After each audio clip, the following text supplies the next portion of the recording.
Hello and welcome to Hallam News. I'm Rachel Bauer. And I'm Jack Thieker. Our top stories today. Latest research shows that Sheffield Wednesday have been named the most expensive team to follow in Yorkshire. And a wheelchair user plans to be the first person to fly a microlight to the North Pole.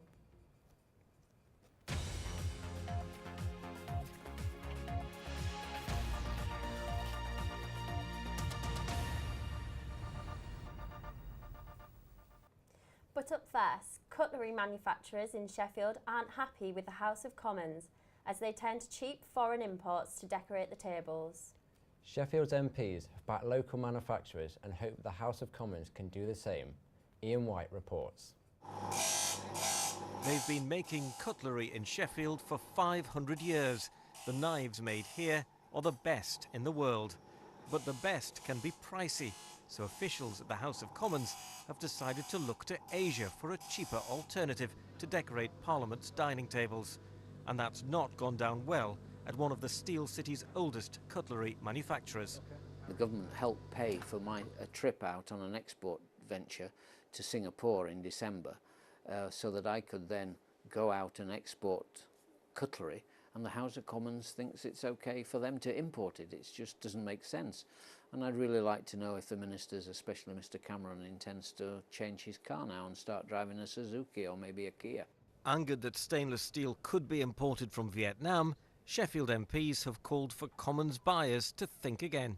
Even Geoffrey Chaucer mentioned Sheffield cutlery in his Canterbury Tales. That's how long the tradition has been going. We're very, very keen as Sheffield MPs to make sure the knives and forks in future in the Palace of Westminster do come from Sheffield and say on them, made in Sheffield. The House of Commons says a change would provide better value for money. But the man who acts as an ambassador for cutlery makers in Sheffield says buying cheap imported products is a false economy. Buy quality, buy something that's going to last, and you'll find that the cost in the medium term is a far better value than the immediate price that you pay from Vietnam. I don't care if it's cheaper, they can have it. Go for quality every time. If it's cost effective, then why not? We've taught everybody else how to make steel and now we're letting them make it for us. It's a crime. Manufacturers in the Steel City say they will put forward an attractive alternative if asked to tender for the new cutlery contract. Knives on any parliamentary dining table, they say, should be stamped made in Sheffield. Ian White, BBC Look North.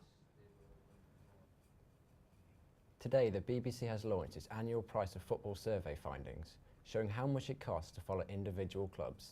The survey shows that Sheffield Wednesday are the most expensive team to follow in Yorkshire, as their adult season tickets range from £400 to £700, whereas city rivals Sheffield United's most expensive adult ticket is only £492.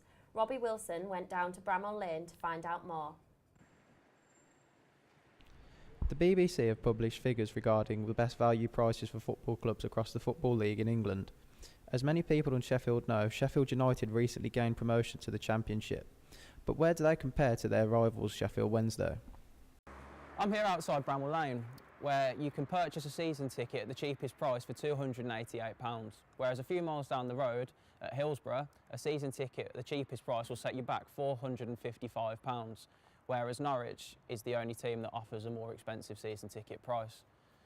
A matchday ticket at Hillsborough will set you back £49, which is the most expensive price they offer, whereas in contrast, the cheapest price at Sheffield United is £20.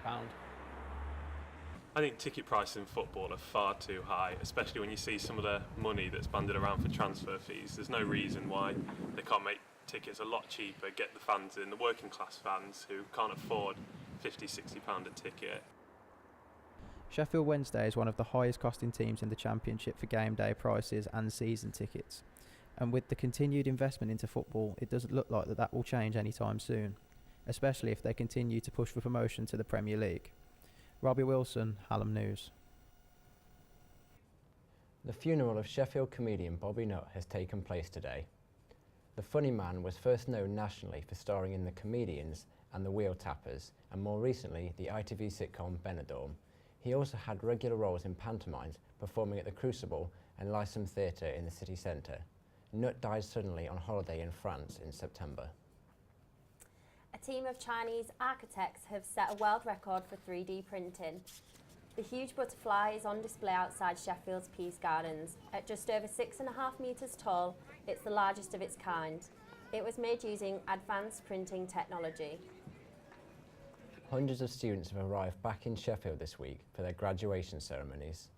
Sheffield Hallam in particular have been hosting ceremonies all week, with the area around the City Hall being flooded with graduates in their caps and gowns. Hallam have had the largest number of pupils to graduate since 2003. It's one of the coldest places on earth and thousands of miles away, but that's not stopping Dave Sykes from trying to become the first person to fly a microlight to the North Pole. What makes this more impressive is that Dave uses a wheelchair after being paralysed 20 years ago in a motorcycle accident. Emma Glasby has more. Getting ready for takeoff, this is a man who likes to push himself to the extreme. 4 years ago, Dave Sykes flew from Rufforth Airfield near York to Australia in a microlight.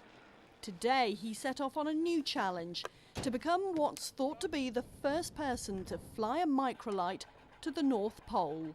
I've been called bonkers, mad and crazy for the last 2 weeks by everybody I know. Very nervous at the moment, to be quite honest, because it's actually overwhelming, you know, disappearing off into Europe, you know, leaving everybody behind, because I'm actually on my own. I've got no ground support or air support with me, just truly on my own.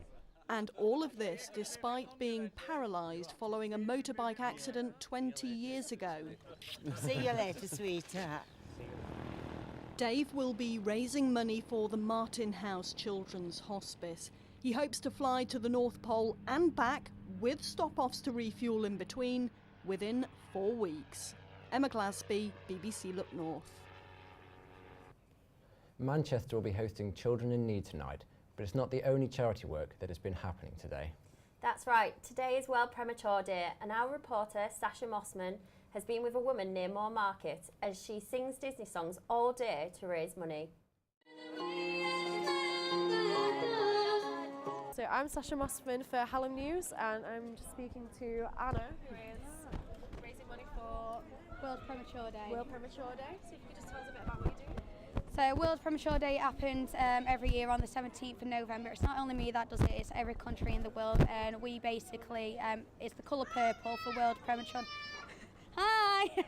And so with the funds that is raised, it all goes to Jessup's Premature Baby Unit, and 100% of it. And so I'll be down at the Virgin Lounge today, 4-6, with some characters from my company, Rachel's Magical Entertainment, raising funds and raising awareness of the prematurities in babies. Thank you. Back to the studio. Well, I'm glad I brought my scarf today because it's freezing. Temperatures have definitely been dropping. I wonder how Yusha is feeling as she brings us this weekend's weather. I'm here at the Sheffield Christmas Market, where this is a yearly highlight for the city. It's located here at Fargate and in Peace Gardens. There are around 50 stalls, including the sleigh bar. We started with a chilly morning with temperatures dropping to just above freezing. There will be plenty of sunshine today. Later on in the evening it will be more cloudy and with the odd shower. Tomorrow morning there's going to be some rain around, but we are going to see some improvements during the course of the day as the rain will clear up at around 9 AM, though it will still be cloudy with temperatures reaching 8 degrees. A frosty start on Sunday, then dry and sunny, but cloudier later on with rain in the evening and overnight. So make sure you wrap up warm. Thanks for that, Yusha.